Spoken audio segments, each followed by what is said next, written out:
and welcome to the Actuaries Institute's Career Podcast. I'm Elayne Grace.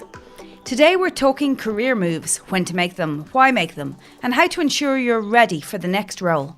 I'm joined today by Lesley Traverso, a recruitment consultant with 25 years experience in placing actuaries in a range of jobs, in the insurance industry and wider fields. Welcome, Lesley. Thanks, Elayne. Lovely to be here. So it's that time, the start of the year, when most of us are doing a bit of self-reflection on life and career, often setting new goals.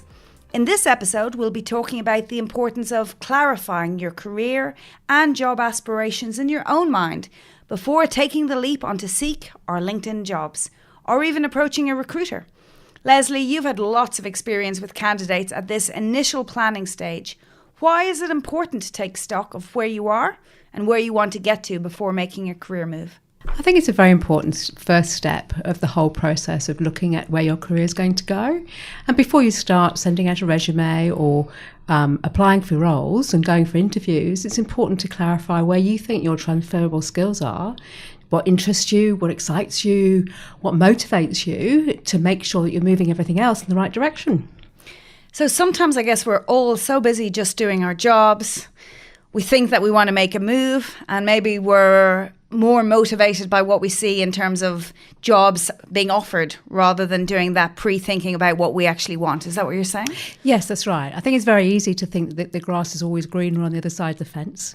But it's also important to, once you've taken stock of yourself, is also to have a look internally at your own company first. Don't always think that a better role is over the fence. It can actually be right in front of your nose. So do take some time to reflect on yourself first.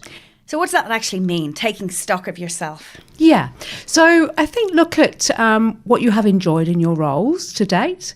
Look at some projects that you've been particularly excited by. Take a look at what's happening in other parts of the marketplace that you're perhaps not aware of. Think about where you can transfer your skills into directions that are interesting for you. And look thoroughly internally at what might be available there as well. And do you think that kind of thinking really ends up playing well for people when they get interviewed or when they write their resume? So it's not really just about thinking, it also plays very much so. I think if you take stock of where you are and what you want to do, by the time you get to writing your resume, you're able to clarify, you'll be able to articulate that much more clearly. Also, when you get to the interview stage, if you've taken a few months to think through about yourself, you'll be able to articulate that to the person who's interviewing you. And they will then see that you have a genuine interest in that particular role. And you won't be there in an interview, suddenly interviewing for a role that perhaps you didn't really want. So in terms of clarifying your own interest in your mind, it's about career aspirations, skills, passions, interests. What about the strengths and weaknesses as well, and what people can do actually to skill up, I guess, their resume? Yeah, I think that's a very important point. The marketplace is changing hugely for all people in all different walks of life. But I think particularly for actuaries, and some of the skill sets that were not quite so necessary in the years gone by are now becoming more and more necessary. So take a good hard look at yourself and think about where you can upskill. Perhaps you need to think about how you communicate differently, how you might want to be able to stand up in front of people. Perhaps try something like Toastmasters to develop those particular skill sets. Mm-hmm. But have a look at where the market is going and how well you are equipped to move forward. But also remember, no one person can be good at everything, and it's as important to help to develop your strengths and not always to develop all those weaknesses, just the ones that you feel are relevant and right for you. So it seems like some of those communication skills are going to be really important in writing your resume as well. I know there's kind of different ways you can write resumes. Some people do them very task orientated or, history of just this is what I was involved in. How do you think those communication skills or actually self-reflection can enable you to write stories about what you achieved instead? Yeah, that's a really good question. And I've seen hundreds and thousands of resumes over the years.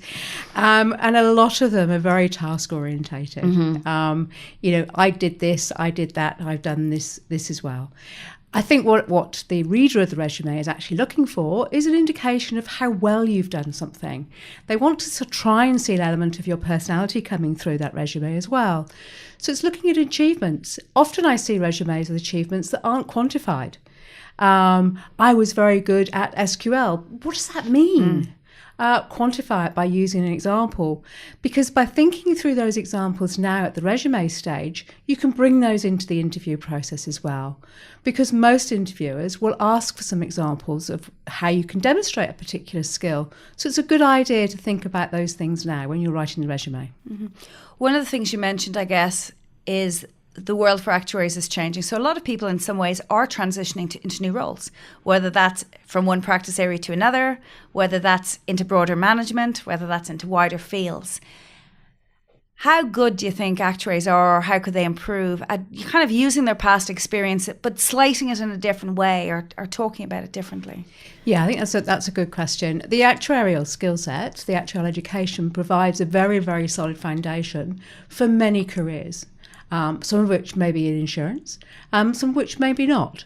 But it's look at how you translate those, and not to feel that you have to go down one particular track if you don't necessarily want to. Mm-hmm.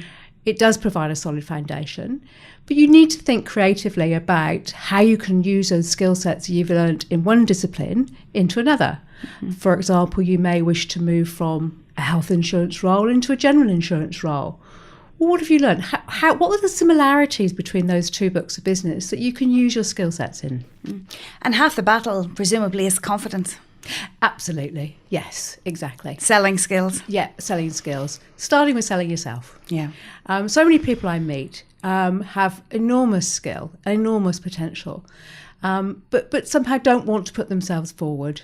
Actuaries tend to be a fairly modest bunch in a lot of ways. And I think that people need a little bit of practice before they start going for interviews, mm-hmm. and how to sell themselves confidently, and how to think about what it is that they can really offer their employer, mm-hmm. and what value they can add, which is huge. Mm. And there's a wealth of resources out there now, isn't there? There's some amazing TED Talks about gaining confidence, fake it till you make it, fake it till you are it, I think is what they say, you know. So. Absolutely right. Yes, there's a lot of resources available now to help people with that. And I can remember years ago when I used to be in a role where I had to do a lot of presentations in front of a lot of people. And I used to sit a teddy bear in the corner of my bedroom and practice. Yeah. And assuming that the bear didn't fall off the chair, it was okay. And just practice in front of a mirror. And this is the point, isn't it? You actually have to take the time, because we're so good, and actuaries, I say especially, giving time to your job, giving time to your work. But you really need to pencil the time out and go, this is stuff I need to do for me, and I need to do the practice, and I need to do the runs and develop the story and do the thinking. Yes, absolutely. I think you're spot on. Everybody's so focused on achieving that next objective for the boss, and they sort of forget about themselves. Mm-hmm. And the self-reflection period before you decide to move a role, can be weeks, it can be months. Sometimes you'll think through things, and you need your mind to just mull things over for a little while, but also to start, coming above the parapet and looking around at what's going on in the market, reading different publications, reading things on the web, reading Actuaries Digital, finding out what else is going on in the marketplace, and allow your mind to work on that over months as well. So how important do you think it is to have those coffees with people in the broader marketplace, just to kind of as an initial finding out what's happening? Yeah, that's a really good point, actually. A lot of people feel that if they go along to meet somebody from another company, they're automatically going to go into an interview process, and if they decide not to go for it, then that'll be dreadfully wrong. But that's not true. Many, many, many people that I meet, I will encourage them to go and have a coffee with somebody at a different company, with perhaps a potential prospective new employer, just to find out what's going on in their company, find out what the culture's like, find out what the work's like. Particularly if you've been with one company since you left university, you haven't necessarily had that exposure. Nobody minds doing that. In fact, it's really positive. This is a small market. And even if you decide, you know what, that's actually not quite right for me this time, 4 or 5 years' time, you've made it, you've got a new friend. A new contact. And then that's the job for you. So is there any pitfalls you you think people should avoid? Is there any areas? I think there's some pitfalls. If you don't do the period of self-reflection and have a look at your own company effectively at the beginning, you can go all the way through the interview process, get a job offer, go back to your current employer to give your resignation letter in, and then your employer says, oh, but we could have given you that here.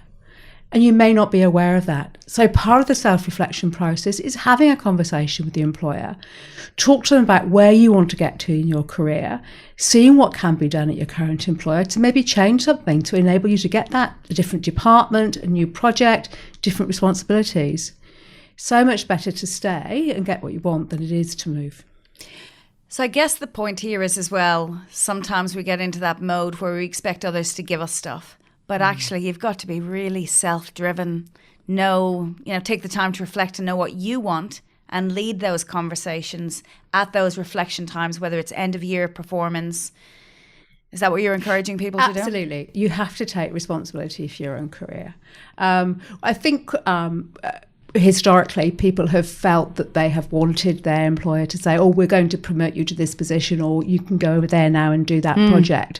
But you really have to take command of that. And people that I've seen that have made really strong progress in their careers have been those who've had regular sit downs with their boss, who said, right, this time I want to sit down and discuss my career and where I'm going to next. What do I need to learn? How can you help me to get there? Those are the ones that have done really well. So just reflecting on people at different stages of their career. Sure. What about the people who first role after graduation? What's your particular advice to those? First role after graduation, I think, again, focus on what you have enjoyed during your studies and look for an environment that's going to be positive, that will enable you to develop along that particular track. But if you do end up in a role that perhaps is not your ideal, it's always about learning. Learn as much as you can, absorb as much as you can, learn about how work works, how organisations work. Keep asking questions. Ask your boss to fix up a coffee with another person who does a similar role in a different department. Learn. So what if you're still studying in a role and you want to get into the new exciting areas of data analytics? Any tips there? I think for people with an actuarial skill set to move into data analytics, needs to, if you want to go into a technical focus role, then you need to look at where your software skills are. And a lot of people I've seen who have done some self-learning around Coursera, learning R, Python, whatever. MOOCs, Kaggles. Exactly, all those. Those are the ones that employers say, yes, this person is obviously committed and they want to be able to learn more. And then you're able to get into an environment that will help you to develop those skills. Yeah, that's it. Nobody's going to give it to you on a plate without you actually having done something. Yeah. And then what about people in mid-career? What advice to those? Yeah, I think people in mid-career, people always say to me, is it too late for me to switch from, life insurance to GI or no, it's not. It's about presenting yourself in the best way and coming back to what we were saying at the beginning, having thought through where are the transferable skill sets. Don't box yourself in, put yourself out there. And then you'll be able to get to where you want to go. So lots of examples in the marketplace of people who have done that switch very, very successfully. What about more senior roles when you're kind of moving away from the traditional actuarial to managing a line of business or right into the management area? Yeah, I think to be able to move into those management, more strategic areas, then people definitely need to do that within their current employer. It's very difficult to move employers and go into a completely new type of role. If you wanted to move away from a technical actuarial role into a broader management role, try and do that within your current company first of all, because you will have got their confidence, you'll know their business, and you're better able then to be able to make that shift. So you've been in recruitment for a long time. How have you seen it change in terms of people's consideration of both the work content, work-life balance and salary? Yeah, that's an interesting question. I think that there's been some shifts both from the employer and the employee perspective on those issues. I think employees now are more confident in saying, do you know what, I actually only want to do 3 or 4 days. Or I need to leave at 3:00 this afternoon to pick the kids up from school. Whereas I think a few years ago, that may not have been the case. That's not just in the actuarial market. I think there's some societal changes as well that are enabling that to happen. Work-life balance, I think, now is a more important part of people's lives than maybe it was before. People still work hard, but I think they're trying more effectively and being more vocal about getting that balance. So there is a definite shift. I think from the employer's perspective, there's much more openness to flexible working now than there was before. There's still a few pockets where it's not, but by and large, there is much more flexibility. Mm-hmm. And in terms of, I guess, how important is it to have a good manager that you can have really open conversations with that will encourage you in your learning? Are you finding that's changing? Are we having more of these kind of new modern managers that get employees, or do you think it's still quite a mix? Still quite a mix. But I think you're raising a good point there about a manager. And this reflects a little bit on, how do you choose an employer, whether you're at the beginning of your career or whether you're later on in your career. And that really comes down to choosing the people. It's not necessarily choosing the label, the name of the company, the name of the organisation, or that's obviously incredibly important as well. It's about choosing the manager who you feel that you have synergy with that can help to develop you the best. So I guess I have to ask, as a Generation X person, this thing that young people, where they only stay such a short period of time with an employer, what's the trends on that? That's an interesting one, because probably sort of 15 or 20 years ago, unless you're at the same employer for 10 years, you really were considered very fickle. Exactly. It has changed. It has changed enormously. And now sort of 2 or 3 years, 4 years with an employer is the norm and perfectly acceptable. So that's again, I think that's reflecting a societal change as well. I guess it makes it difficult for the employer. Yes, it does. It makes it difficult for the employer to keep people. But again, that comes down to having a good manager, a manager who's able to have those conversations with you, who's able to think about, okay, where is this employee going to go next? How can I help to develop this employee? Rather than just focus on the task at hand. So you've done all the self-reflection, you've had all the internal conversations, and you think, it's time for a move to go externally. What should people do? I think then it's about trying to get some clarity around what it is that you actually want to do following that period of self-reflection. So often I have people who say, I want to do something interesting. It's what's interesting for you. It's what's important for you. And it's looking at where you might be able to find that next career move now that you're clear on what it is that you want. And practically it means signing up to Seek, signing up to LinkedIn, That's speaking right. to recruiters. Yes, exactly right. All of those things. And speaking to people that you know. And everybody has an alumni from university who are spread around the marketplace at different organisations. Have a coffee, have a lunch with friends or acquaintances. Ask them directly what it's like to work for that particular organisation. That's been a really informative conversation, but that's all we have time for today. Listen out for future episodes coming soon. We'll be speaking with Lesley and other recruitment specialists further about the planning you need to do before making a career move. We will look at how do you define job satisfaction? Should you consider a contract role? Where is the future demand going to be for actuarial skills? And how to prepare and present your resume. Thank you for joining us, Lesley, today. Your insights have been really useful. That's great. Thanks, Elayne. And thank you for listening. Look out for job articles on actuaries.digital. Our job survey report published in late September was hugely popular. As always, we wish you well on your actuarial career journey. Get in touch with us at actuaries.asn.au with comments on today's conversation, and let us know what questions you'd like answered on this career podcast. What's important to you? I'm Elayne Grace. Bye for now.